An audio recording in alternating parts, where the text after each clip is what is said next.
Okay, everybody, back here again. NDN Joe. Yeah. Found myself my,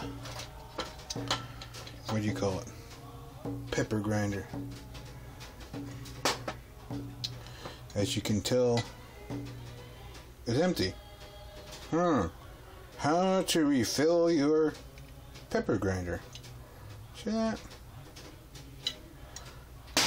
Well, so happens I have a great big jar here full of pepper.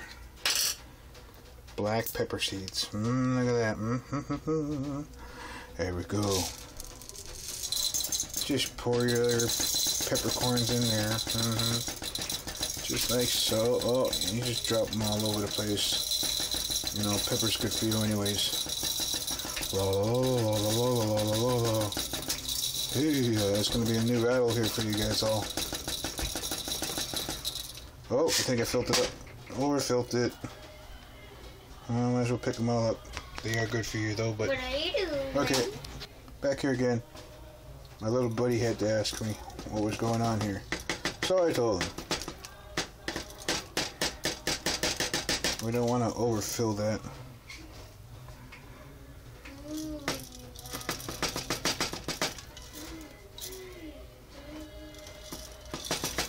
There we go. See that? Cover back on the pepper.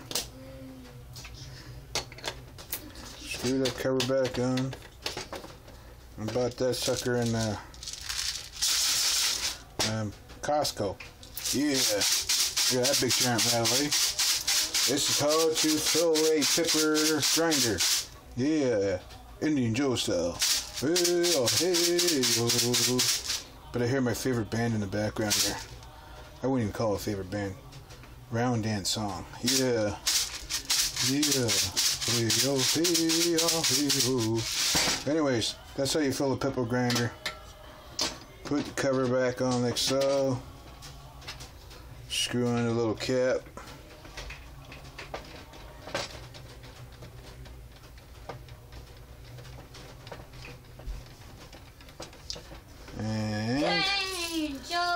And that's how you adjust your grinds right there. You can tighten to the point where you have fine pepper coming out, or loosen it up and you'll get yourself some quartz sized, or a really chunky pepper, whatever you want to call it. But anyways, there it is, my pepper shaker. Hey, hey, oh. But anyways, you guys get the drip pepper shaker, Indian Joe style.